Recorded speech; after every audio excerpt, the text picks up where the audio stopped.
तो जो कुछ हुआ है ट्रंप के साथ, अभी सुप्रीम कोर्ट ने जिस तरह से पलटा है और उसके पहले भी जो कुछ चल रहा था, उसके बाद से ईरान के अंदर जंग कब शुरू होगी, अब इस सवाल को लेकर लगातार बातचीत हो रही है और लगातार ये अटकलें लगाई जा रही हैं कि ईरान पर हमला अब हुआ तब हुआ।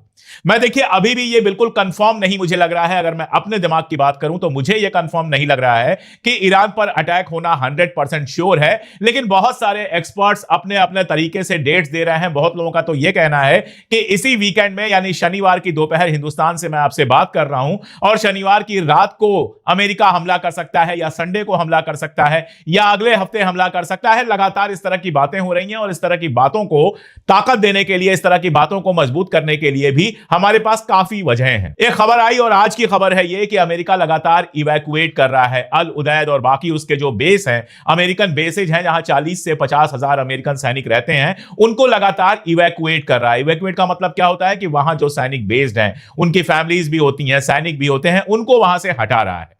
वजह क्या है? वजह यह है कि ईरान ने यूनाइटेड नेशंस को एक खत लिखा है और इस खत में यह बात साफ की है कि अगर हमारे ऊपर हमला होता है तो इजराइल और इजराइल के साथ साथ मिडिल ईस्ट में अमेरिका के जितने बेसेज हैं, चाहे वो सऊदी अरबिया में हो, चाहे वो जॉर्डन में हो, चाहे कहीं भी हो, बहरीन में हो, जहां भी बेसेज हैं उन बेसेज पे हम हमला करेंगे और वो हमारे लेजिटिमेट टारगेट होंगे। वो हमारे ऐसे टारगेट होंगे जिन पर हमला करना हमारे हिसाब से पूरी तरह से सही होगा। ये यूनाइटेड नेशन को अमेरिका ने बता दिया है। तो अमेरिका का सबसे बड़ा रिस्क यही है कि अगर जंग शुरू होती है और इन ठिकानों पर हमला होता है तो 30-40 हजार अमेरिकन सैनिकों और उनके परिवार जो वहां पे कुछ के रहते हैं वो सब की जान खतरे में पड़ सकती है। तो पहला जो इंडिकेशन मिल रहा है वो ये, हथियार तो लगा ही दिए हैं, ये हम जानते ही हैं कि वहां पर पहले से यूएसएस अब्राहम लिंकन पड़ा हुआ है, यूएसएस जॉर्ज बुश को भेजा जा रहा है, वो बहुत करीब पहुंच चुका है, जहाजें हैं, ये सब तो हम जानते ही हैं। लेकिन ये जो इवैक्यूएशन हो रहा है इसने ये अंदेशा और बढ़ा दिया है कि हमला जल्दी हो सकता है। पिछली बार भी जब अमेरिका ने हमला किया था तो ये इवैक्यूएशन हुआ था। इसके अलावा पोलैंड सहित कई मुल्कों ने, यूरोपीय मुल्कों ने अपने जो नागरिक रह रहे हैं ईरान में, उनसे जल्द से जल्द ईरान खाली करके मुल्क अपने वापस लौट जाने को कहा है कि कल को ऐसे हालात हो सकते हैं कि आप वापस आ ही ना पाए। तो यह भी अंदेशे को बढ़ा रहा है। लेकिन मैं कहूं कि यह सब भी माहौल बनाने के लिए हो सकता है, ईरान के ऊपर प्रेशर बढ़ाने के लिए हो सकता है। कई तरह की खबरें आ रही हैं। एक खबर यह आ रही है कि ईरान ने विटकाफ से कहा कि ठीक है, हम अगले 3 साल तक एटॉमिक जो हमारा चल रहा है, काम चल रहा है रिएक्टर का, वो हम बंद कर देंगे और उसके बाद 3.6% पर अपनी जो यूरेनियम एनरिचमेंट है उसको हम रोक देंगे। ये बातें यहां तक मानने को ईरान तैयार हो गया। ये एक बात आ रही है, ईरान की तरफ से नहीं आ रही है और उस पर विटकाफ नहीं माना, बोला इतने से नहीं होगा वगैरह वगैरह। ट्रंप कह रहा है 10 दिन का वक्त दिया गया है। ईरान का कहना है कि 10 दिन के अंदर वो रिटर्न में प्रपोजल देगा कि वो क्या कर सकता है और क्या नहीं कर सकता है। ईरान लगातार इस बात को कह रहा है कि मिसाइल्स वाला, बैलिस्टिक मिसाइल्स वाला मामला मानने को हम तैयार नहीं है। हमास वगैरह की मदद रोकने का जो मामला है वो मानने को तैयार नहीं है। एटॉमिक बम हमको बनाना नहीं है, हम एटॉमिक बम बनाना ही नहीं चाहते हैं, इसलिए एटॉमिक वाले मामले में हम समझौता करने को तैयार हैं। यहां तक कि आराची का यह बयान आया कि 0% एनरिचमेंट की हमारे ऊपर कोई शर्त नहीं रखी गई है। अब देखिए अमेरिका को कैसी डील चाहिए, ट्रंप कैसी डील पर खुश हो सकता है, इस बात को समझने के लिए ट्रंप को समझने की कोशिश करनी पड़ेगी। ट्रंप बेसिकली कोई ऐसी डील चाहेगा और खास तौर पर तब जब सुप्रीम कोर्ट में टैरिफ वाले मामले पर उसकी जबरदस्त बेइज्जती हो चुकी है, तो ट्रंप कोई ऐसी डील चाहेगा जिसको अपनी जनता के बीच में बड़ी जीत बता सके। मैं आपको लगातार यह बात कह रहा हूं कि एक प्रपोजल जिस पर बाहर बात नहीं हो रही है, लेकिन वो प्रपोजल है, वो ये है कि ईरान के जो तेल के अड्डे हैं, गैस के अड्डे हैं, यहां अमेरिका को थोड़ा बहुत साझेदारी दे दी जाए। अमेरिका को उसके बिजनेस में शामिल कर लिया जाए, वहां से 5%, 6% कमीशन अमेरिका को जाने लगे। ट्रंप बिजनेसमैन है और उसको पैसा मिलेगा तभी वो सबसे ज्यादा खुश होगा। जहां से उसको पैसा मिला उससे वो खुश हुआ और उसको वो बेच पाएगा अपने अमेरिका में, अपने लोगों से कह पाएगा, क्योंकि ट्रंप के सामने बहुत सारे संकट हैं। टैरिफ के मामले पे तो मुंह की खाई, इसके बाद जाना है मिड टर्म इलेक्शन में, वैसे ही उसके जो परिणाम हैं वो बहुत अच्छे दिखाई नहीं दे रहे। और अगर ईरान के साथ जंग के बाद वो मिड टर्म इलेक्शन में जाएगा तो ये जान लीजिए कि उसका इलेक्शन हारना तय है। और अगर इलेक्शन हारा तो उसके खिलाफ इंपीचमेंट आएगा। इंपीचमेंट में ट्रंप को गद्दी से हटाया जा सकता है, उसको अपनी कुर्सी से हाथ धोना पड़ सकता है। और ये किसी भी अमेरिकन प्रेसिडेंट के लिए या दुनिया के प्रेसिडेंट के लिए सबसे बड़ी बेइज्जती होती है कि बीच कार्यकाल के उसको इंपीच करके निकाल दिया जाए। तो ऐसा वो नहीं चाहेगा। इसीलिए मैं कह रहा हूं कि मेरा दिमाग सबके बावजूद कह रहा है, पब्लिकली उसका वीडियो आ गया, किसी ने उससे पूछा कि क्या आप ईरान पे हमले की तैयारी कर रहे हैं, उसने हाँ कहा। इस तरह की बहुत सारी चीजें आ चुकी हैं। मैं जानता हूं, मैं सब देख रहा हूं, सारी रात जग के देखता हूं, सारे न्यूज जितने अपडेट्स आते रहते हैं सब लगातार देखता रहता हूं, दुनिया भर के अखबार पलटता रहता हूं। तो मुझे मालूम है कि माहौल पूरा ऐसा ही बना है कि ईरान पर हमला होगा, लेकिन मैं लगातार यही सोच रहा हूं कि ईरान पर हमले से क्या वाकई ट्रंप को कोई फायदा होगा। देखिए, ये 25 बार मैं कह चुका हूं, 100 बार कह चुका हूं और फिर दोहराऊंगा कि ईरान के पास मिसाइल की जो ताकत है उसको अमेरिका भी जानता है, इजराइल भी जानता है। अभी मुजाहिरा किया ईरान ने अपनी मिसाइल के ताकत का, एक जर्नलिस्ट को ले गए थे और वो वीडियो बाहर आया जिसमें एक अंडरग्राउंड टनल है और ये समझ में ही नहीं आ रहा है कि कितनी मिसाइलें हैं ईरान के पास। हकीकत यही है कि दुनिया में किसी को नहीं पता है कि ईरान के पास वाकई कितनी मिसाइलें हैं। आप याद कीजिए, लारिजानी ने कहा था कि पिछली बार तो हमने केवल 5% मिसाइलों का इस्तेमाल किया था और 5% मिसाइलों के इस्तेमाल से 6% इजराइल बर्बाद हो गया था। ईरान के पास बड़ी संख्या में सस्ते ड्रोन्स हैं और ईरान का यह कहना है कि अगर हमला हुआ तो जो जंगी जहाज लगे हुए हैं, यूएसएस जो 2 लगे हुए हैं, उन जहाजों पर वो ड्रोन और मिसाइल से हमला करेगा, उन दोनों को डुबो देगा। मान लीजिए ऐसा करने में ईरान कामयाब होता है, और मैं ये नहीं कह रहा हूं ईरान का नुकसान नहीं होगा। मैं उन लोगों में से नहीं हूं जो यहां बैठ के बोलूं कि ईरान इतना मजबूत है कि अमेरिका उसका कुछ नहीं कर पाएगा। ऐसा नहीं होगा, ईरान का भी जबरदस्त नुकसान होगा। लेकिन फर्ज कीजिए कि इस नुकसान के साथ एक भी जंगी जहाजी जो बेड़ा है वो डूब जाता है अमेरिका का, 2-4 बेसेस बर्बाद हो जाते हैं और 15-20% इजराइल तबाह हो जाता है। अगर इतना भी होता है तो भयानक रूप से इसको अमेरिका की हार कहा जाएगा। अमेरिका अभी तक जो खबरें फैला रहा है, जो खबरें फ्लोट की जा रही हैं अमेरिका के जर्नलिस्टों द्वारा, वो ये हैं, एक्सियास खास तौर पे मैंने आपसे बताया कि बराक राबिट जो है वो इस समय पूरी तरह से अमेरिका और इजराइल का एजेंडा चला रहा है। तो उसके यहां से जो खबर आई है, जो सूत्रों पर हमेशा आधारित होती है, कौन से सूत्र हैं कभी बताया नहीं जाता है, उसमें यह कहा गया कि ट्रंप के सामने यह अल्टरनेटिव दिया गया है कि खामनेई, अली खामनेई साहब और उनके बेटा मुस्तफा खामनेई को निशाना बना के मार दिया जाए। देखिए, यह अमेरिका कर सकता है, अमेरिका ने पहले भी किया है। लेकिन ईरान को भी जब पता है कि अली खामनेई साहब पे सबसे पहले निशाना बनाया जाएगा, तो यह तय मानिए कि ईरान ने सबसे ज्यादा सिक्योरिटी की कोई व्यवस्था की होगी तो वो अली खामनेई के लिए की होगी। जो अपने सबसे सुरक्षित बंकर होंगे, लगातार उसमें उनको ट्रांसफर किया जा रहा होगा, इस बंकर से उस बंकर में, एक जगह वो रुक नहीं रहे होंगे। ईरान भी पूरी तरह से लगा होगा अली खामनेई को बचाने के लिए। ऐसे में अगर मान लीजिए अमेरिका हमला करता है निशाना बना के और वो हमला चूक जाता है, उस हमले में खामनेई साहब को कुछ नहीं होता है, तो हार किसकी मानी जाएगी? अमेरिका की मानी जाएगी। ईरान में मान लीजिए सारी जंग चलती है 15 दिन, 1 महीना, 2 महीना और उसके बाद सरकार नहीं बदल पाते हैं, यह हार किसकी मानी जाएगी? अमेरिका की मानी जाएगी। अगर मान लीजिए ईरान का 10-12% तबाह भी कर देते हैं और सरकार नहीं बदल पाते हैं, तो यह ईरान की जीत मानी जाएगी, अमेरिका की हार मानी जाएगी, क्योंकि अमेरिका दावा कर रहा है कि 10 से 15 दिन में हम ईरान को खत्म कर देंगे, और सब जानते हैं कि यह दावा चलने वाला नहीं है। और आप देखिए, ब्रिटेन ने साफ साफ कह दिया है कि हम इस जंग में शामिल नहीं है। ब्रिटेन जो अमेरिका के हर जंग में शामिल रहा है। असल में सारा मामला है, डिएगो गार्सिया करके एक आइलैंड है और यह हिंद महासागर में आइलैंड है।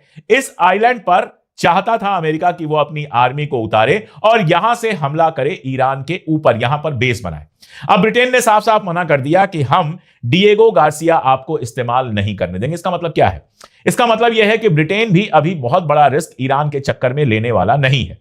अमेरिका के अंदर लगातार अगर आप देखेंगे तो डेमोक्रेट्स को तो छोड़ दीजिए, जो ट्रंप के विरोधी हैं, जो ट्रंप की अपनी पार्टी के हैं रिपब्लिकन्स, उनमें भी काफी लोग कह रहे हैं कि अमेरिका को जंग की जरूरत नहीं है। अमेरिका की इकॉनमी बिल्कुल तबाह है। 4.5% की ग्रोथ ये चाहते थे, 4.5% की ग्रोथ इन्होंने प्रेडिक्ट की थी कि होगी, लेकिन पहले क्वार्टर में जो ग्रोथ हुई है वो केवल 1.5% की हुई है। और ये तो तब है जब इतना ज्यादा टैरिफ बढ़ा दिया गया। अब टैरिफ भी कम हो गया है और अमेरिका की इकॉनमी पूरी तरह से तबाही के कगार पर लगातार चल रही है, आज से नहीं चल रही है। कर्जा बढ़ता जा रहा है, ग्रोथ रेट घटती जा रही है।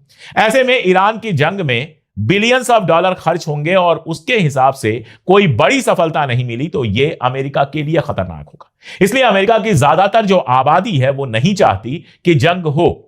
इसलिए मैं बार बार कह रहा हूं कि ट्रंप ने अगर अभी तक कोई फैसला नहीं लिया है तो उसके पीछे 2 वजह हैं। पहली बात तो यह कि शायद इस बात को लेकर वो मुतमईन नहीं है कि ईरान की जंग तुरंत जीती जा सकती है, और दूसरी बात यह कि वो इंतजार कर रहा है कि ईरान से कोई ऐसा प्रपोजल आ जाए समझौते का जिसको अपनी जीत बनाकर वो पेश कर सके। और मुझे लगता है ईरान को इस मौके का फायदा उठाना चाहिए। जंग होगी तो ईरान जबरदस्त जवाब देगा, लेकिन अगर इस मौके का फायदा उठाकर ईरान अमेरिका के साथ कोई डील कर लेता है तो यह भी बहुत मजेदार होगा। जहां तक इजराइल का सवाल है, इजराइल तो मरा जा रहा है इस बात के लिए कि किसी भी तरह से जंग हो जाए। इजराइल ने भी अपने यहां जितने तरह की तैयारियां होती हैं सब करना शुरू कर दिया है, आर्मी को तैयार कर दिया है, बाकी सब तैयार कर दिया है।